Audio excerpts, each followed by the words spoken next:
them in angelic names that had the power over a specific demon. In the New Testament, Jesus said, "In my name ye shall cast out demons." So when the New Testament says there's no other name under heaven by which man can be saved, and Jesus gives us the authority of his name, the authority of Jesus' name is the most powerful thing coupled with the blood of Jesus in the universe. There is nothing more powerful, but it has to be appropriated, and unfortunately, most people have never had their authority tested. Want to raise another interesting point that I'm sure you've got some wisdom on, is the name, one of the names of these fallen ones, the name called Semyaze, that interestingly seems to be inscripted not only from Mesoamerica but from ancient Egypt and elsewhere on these sacrificial temples. Can you make any comments on that, Steve? Well, sure, and it's not only Semyaze, but it's Azazel. If people want, they go on my website. I have the Book of Enoch. Now, when I say the Book of Enoch, people need to understand, we only have fragments of one of the 360 books of Enoch, okay? Right. But in that specific names of the fallen angels that descended to earth on Mount Hermon or Hermon in the in the whole Middle East, those specific names are inscribed throughout the world. For instance, those names actually show up in Middle America, like in Central America, the Yucatan Peninsula, and these temples in Mexico. The same names show up. It's like, what? In different languages, but they're Gilroy or Kilroy was here. These guys make it. And see, this is what people don't understand, symbology. Sometime we'll do a show on symbolism, okay? Right. It's really critical that especially, and I'm gonna share this now. Henry Gruver is probably the most amazing man of God I've ever met in my life, okay?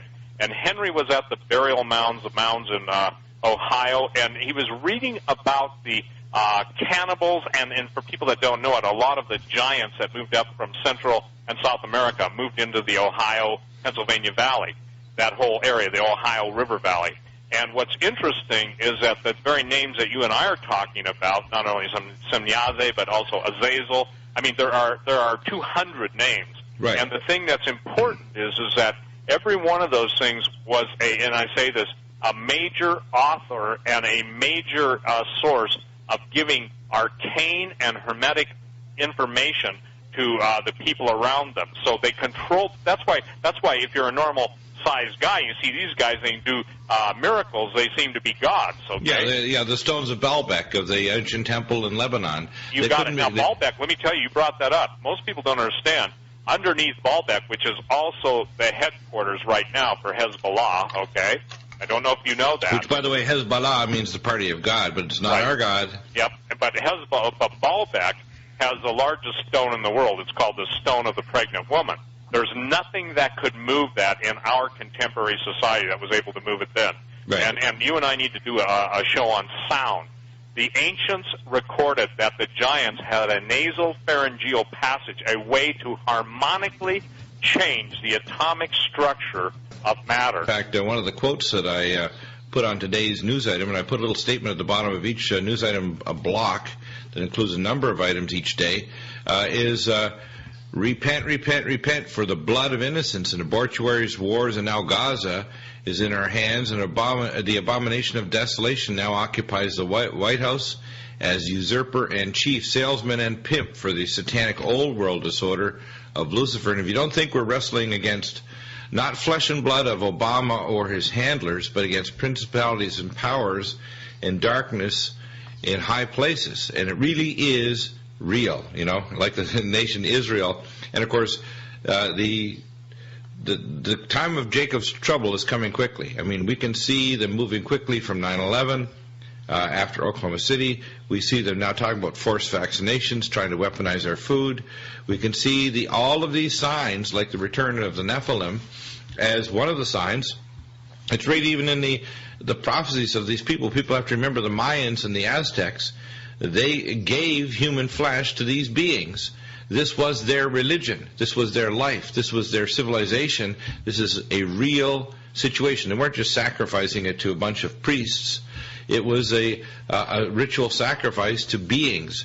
Can you talk about this some more? Because these names like Semyaze keep showing up, and of course I've confronted this when others try to claim that, oh yes, it's like the Billy Meyer cult. That Semyaze is the one from the Pleiadians, and they're going to come down and they're going to save us. That's another. I'll tell you what. Anybody that hears any of the Billy Myers cult people saying that, Those are fallen angels. Here's my... Exactly. I wrote a book that everyone who is a Christian should read. It has led more people to the Lord who are not Christians than anything else I've written. It's called Aliens and Fallen Angels, the sexual corruption of the human race. Right. And Dr. Bill, I'll make sure you get a copy of that. But the point is that, look, and people say, well, how do you compare it to Zechariah Sitchin? By the way, I've read all of Sitchin's work. By the way, I have all your books already, and I try to get more because they're so good. And this one is required reading. If you want to really understand, you've got to get this latest book, Long Walkers, The Return of the Nephilim. It's not peripheral to what's going on with Obama and the New World Order. It's central. Right. And here's the thing. You know, when the people tell me that the Palladians and all the different entities, the blues and the grays and all that, I don't deny that. But here's the thing. There was a wonderful story out there. Can abductions be foiled in the name of Jesus? I saw that. I posted it up, too, and I agree. You can. And I got to tell you, I have interviewed enough abductees to know this, that a person who will stand their ground in Jesus has that authority. Now, the point is, I'm not talking about someone who has a religious faith. I'm talking about someone who has a personal relationship with the Lord Jesus Christ. A living faith. Living faith. And the thing that I want people to understand is this.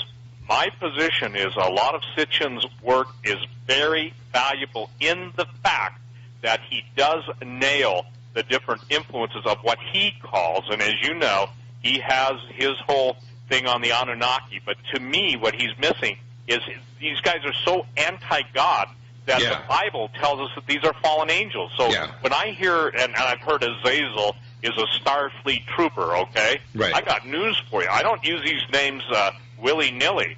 When people invoke these very entities and welcome them into their lives or try and gate them through, they don't understand. These are what absolutely became the destroyers of worlds. That's exactly what Oppenheimer, one of the inventors of the atomic bomb, said about himself. He was quoting a passage from one of the ancient Vedic texts where Gurkha says, I have become the destroyer of worlds. Okay? Yeah, he was actually, isn't that amazing?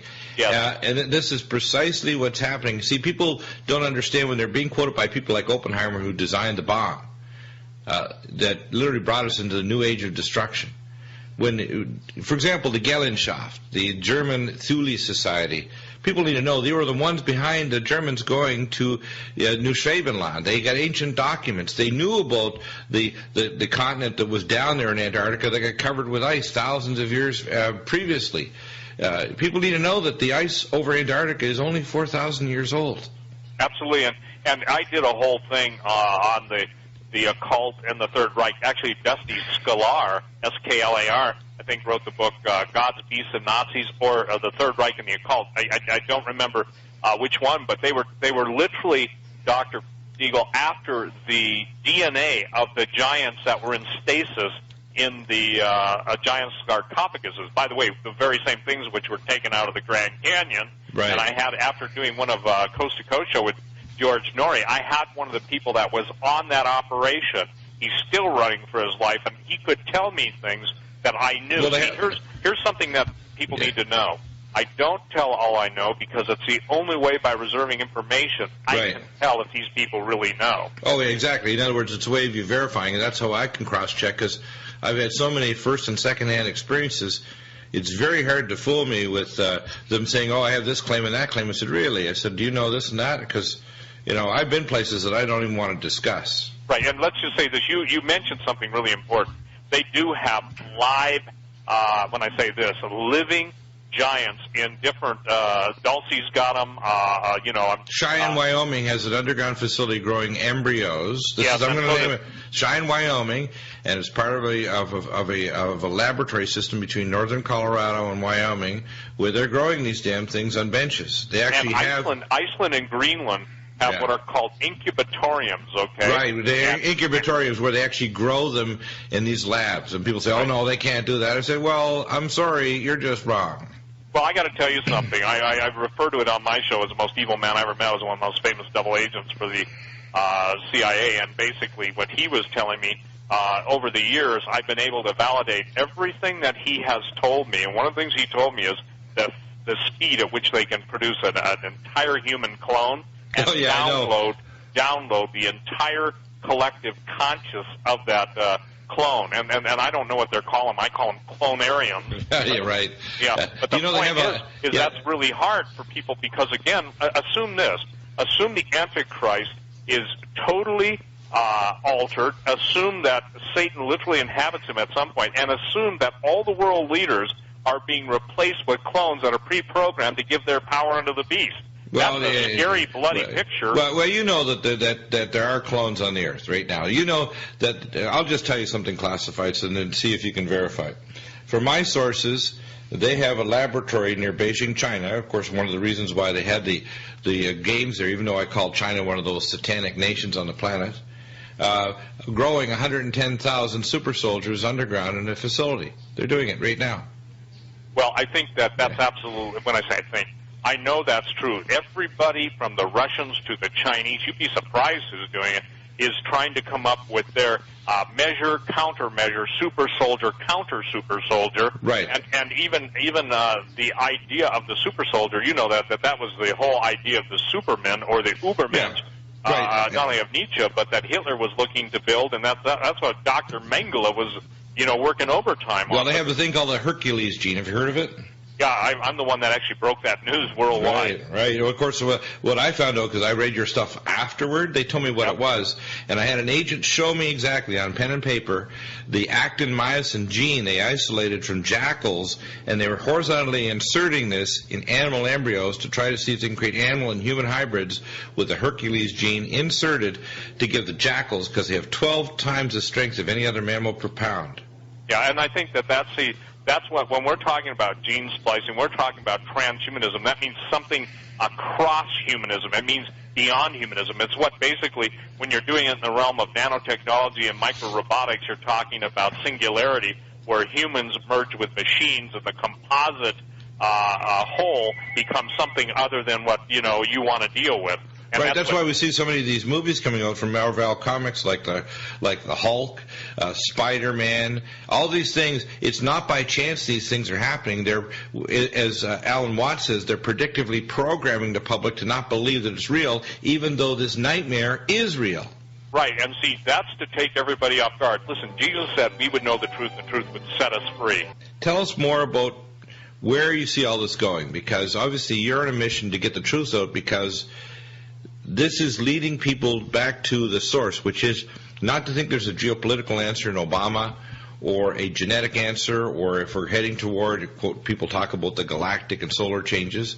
Just like God led the people of Israel up to the Red Sea and then part of the waters, and they had to walk through walls of water, we may have to walk through walls of fire and deal with beasts and things that we just can't imagine, but our God is God. And we need to start to realize that we have no protection in our own mind, in our own devices, that we're going to have to rely on the Creator to make it through what's coming, not only this year and the years following, but in the time of Jacob's trouble that's almost upon us. And we have the players now assembling.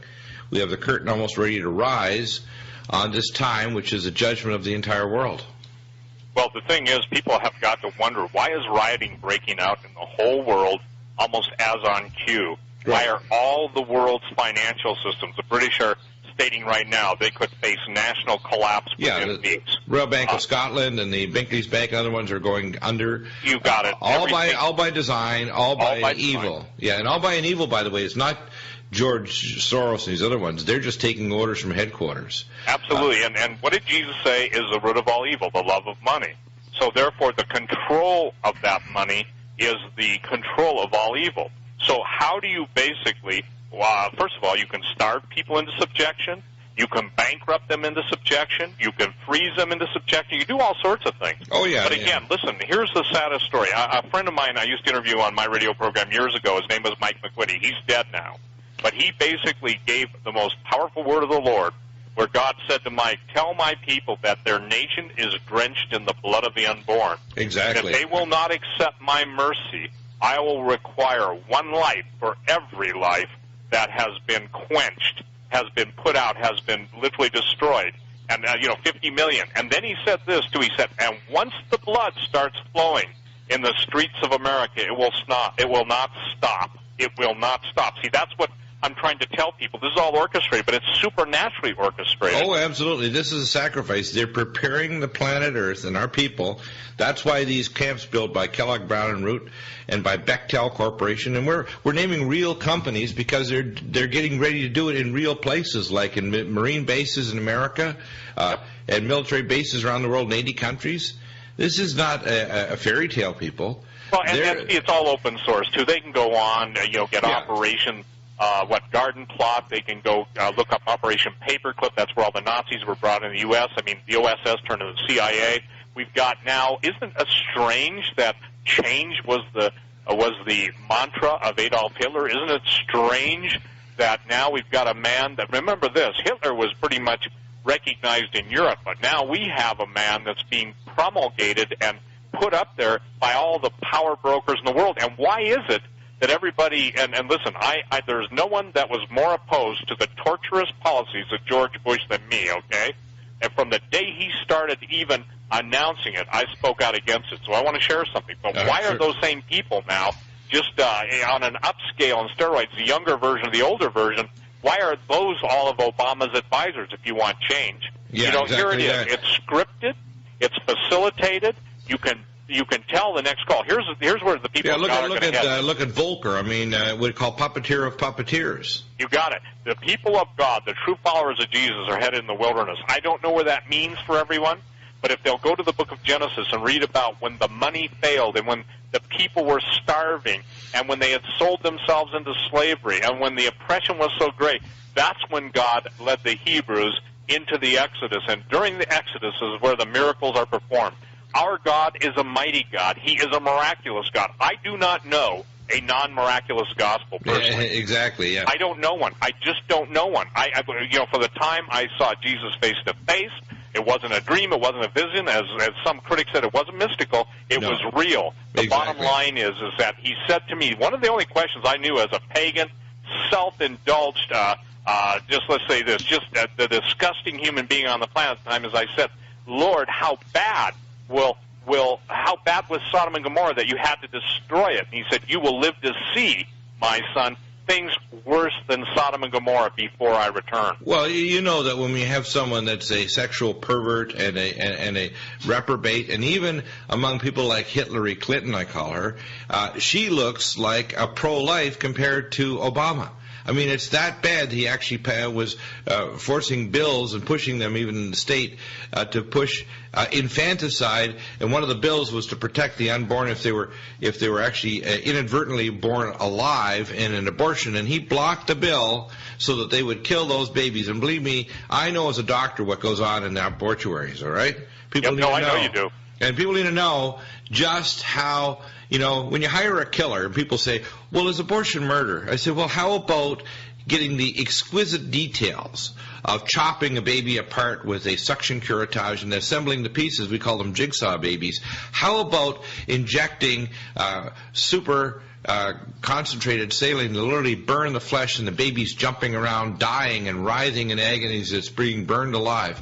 How about calling that murder? How about sucking out the back of the brains, inserting scissors and sucking out the brains and collapsing the skull with a craniotomy and pulling out the body when the entire baby has been delivered except the head, okay? Or as soon as the head's delivered, you suck out the brains and pull out the body, because the arch of the pubis is not the sacred arch that all of a sudden you're alive when you pass through the arch. They're doing this because they want to create a whole new man, a man that worships Lucifer as God. And if people don't grasp this, they're going to be sorely mistaken by the evil. It's a galactic evil. There are creatures out there just like Star Wars. There are evil transdimensional entities. This is a universe of both great beauty and great horror. And people just don't want to face it. They think being a spiritual believer is an option. No, it isn't. It's a survival tactic. Physically and I love the word. It's tactical. Here's the thing, too. Abel's righteous blood called out to God, cried out to God, okay? As you know, when someone dies, and even the harmonics of blood drawing creates a frequency. Oh, yes. That frequency, I believe the roar, if people want to go on my website or type in a Google Yahoo search on the roar that's coming from the center of the universe, go to Jeremiah, I think it's the 25th chapter, either the 20th or 30th verse. where it talks about God roaring from the heavens at his displeasure on the wickedness of earth. Here's what I've asked. There is a roar out there, by the way, that the astrophysicists have just detected in the last few months. Yeah, I'm talking about that. It's been in the press in the last week. Right. They said there's a roar coming from the center of the universe. This is the righteous indignation of a holy God who is not going to put up with this. And I'm going to tell you something.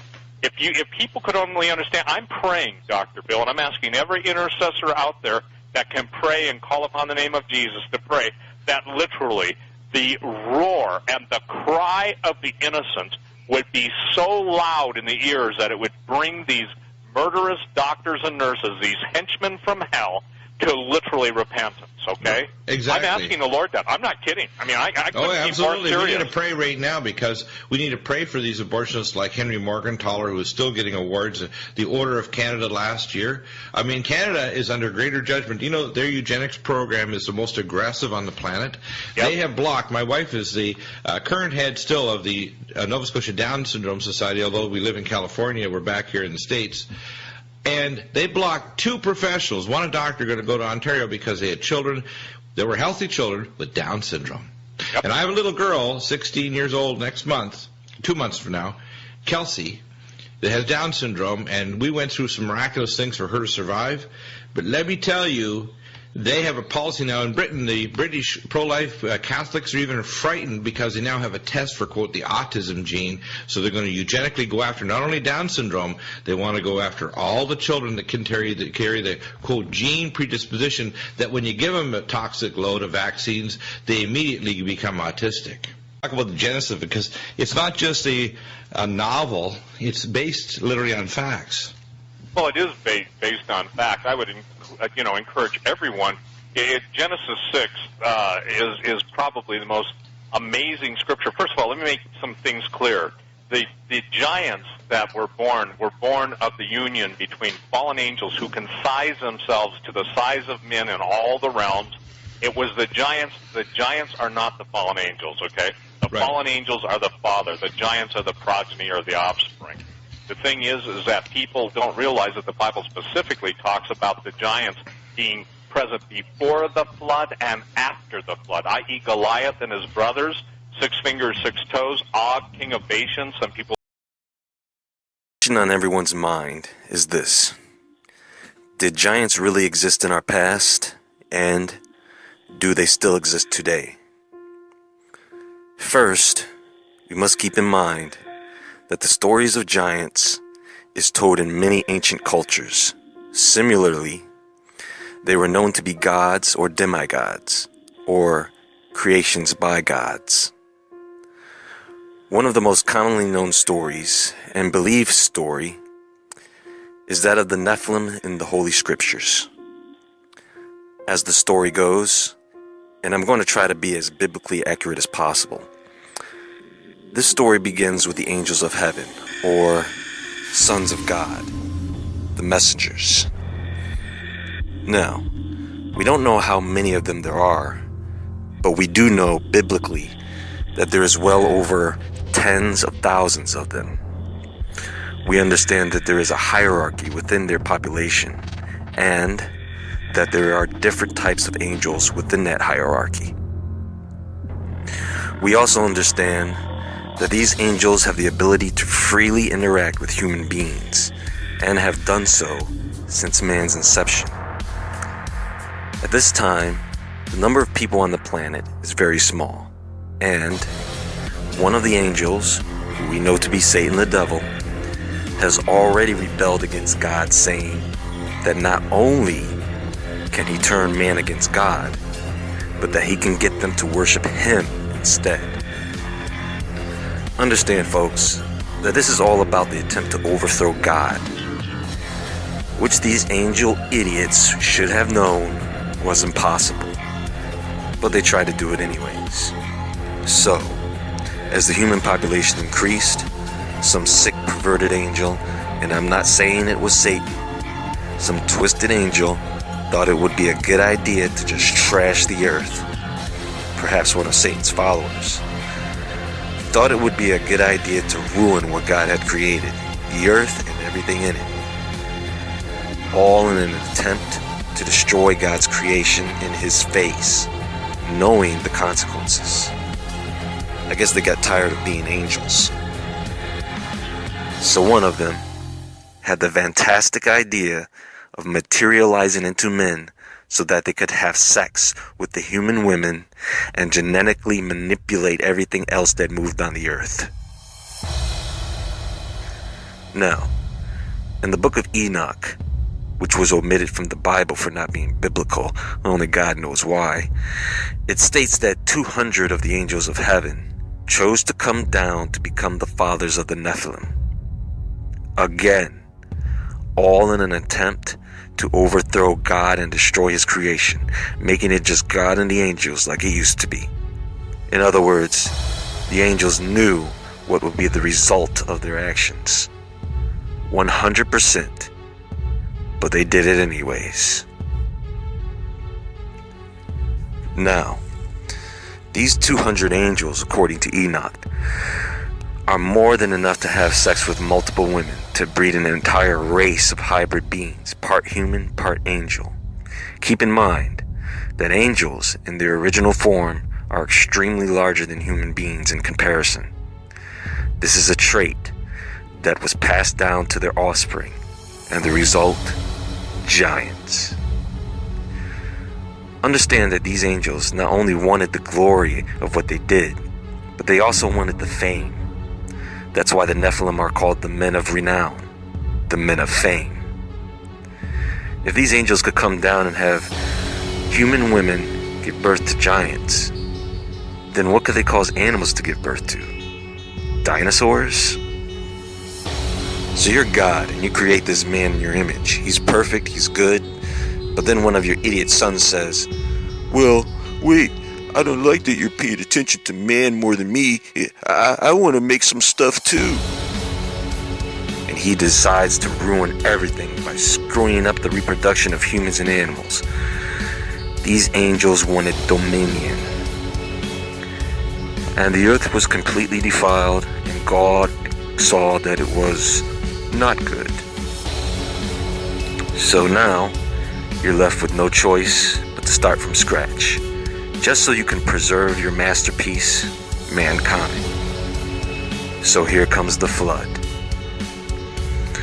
You have to understand, folks, that in Noah's days, it was hell on earth. Much, much, much worse than what human beings experience today. Unfortunately, we are headed in that direction with no turning back.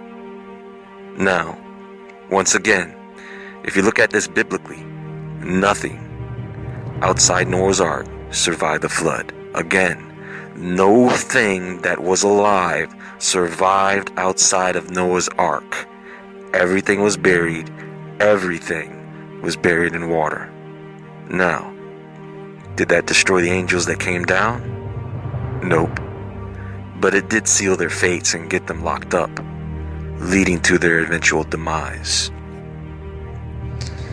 Now, the book of Enoch is a mystery within itself. It was not considered to be a canonical work or inspired by God, even though Enoch walked with God. So it was left out of the Bible due to its fragmented content. In the Bible, we only get a snapshot of the Nephilim, but in the book of Enoch, we get great detail. Details about fallen angels, their names, how many of them came down to earth, 200. Details about how they taught men the secrets of the universe, forbidden knowledge. Details about how they took wives, pretty much any woman they wanted, and how those wives gave birth to giants. And I mean super giants, over 400 feet tall. It even gives details about the angels' punishment. A punishment so severe that it made the other angels in heaven look at each other and go, "Damn, did you see what God just did to that guy?" No angel in his right mind would even dare to try and ruin God's creation ever again. Part of this punishment was that these fallen angels would have to stand by and watch their children, the Nephilim, murder each other in a 500-year war. giant versus giant. Very similar to the Greek Clash of the Titans story. Now remember, Noah was a descendant of Enoch, and he was the only guy that God thought was worth saving at that time, him and his family. So, if the giants were all wiped out by the flood, how did they come back? And the answer to that is simple. They didn't. What people are doing is they are confusing the Nephilim with the giants. The giants are not the Nephilim, folks. The giants are the ones that came after the flood. And they were really just really big guys. I mean, Goliath was just over 9 feet tall. The giants of Anak, they were just big guys. And the Israelites, the ones who said all these guys were giants, are short. The Israelites were short. Trust me, folks. These giants came out of that ark. If you look at the giants that came after the flood, their lineage goes back to Noah's sons. Goliath was a descendant of Ham. Now, how Goliath got that big? Maybe he was just a freak of nature or mutation. Who knows? One thing he was not was half human, half angel. Goliath and all the other giants after the flood were not Nephilim, just big-ass men. The Nephilim, they were half human, half angel, Godzilla-like man-beasts with superpowers. Now, if you keep up with the giant news, they think angels are going to try and do this crap again. Why should they? We're doing it ourselves. The FDA has just approved human hybrid cloning, for God's sakes. We have researchers report that they are hiding giants underground in stasis or suspended animation in efforts to create human hybrid super soldiers. They're finding all these skeletons around the world. The skeletons get sent to the Smithsonian. They disappear. Folks, they're going to bring mammoths back and are trying to bring dinosaurs back. It's sad that we have human beings helping these demonic entities do the same crap all over again. So, I don't know what we're going to see in the near future, folks. I wouldn't worry about fighting giants, but we are going to see some strange things indeed.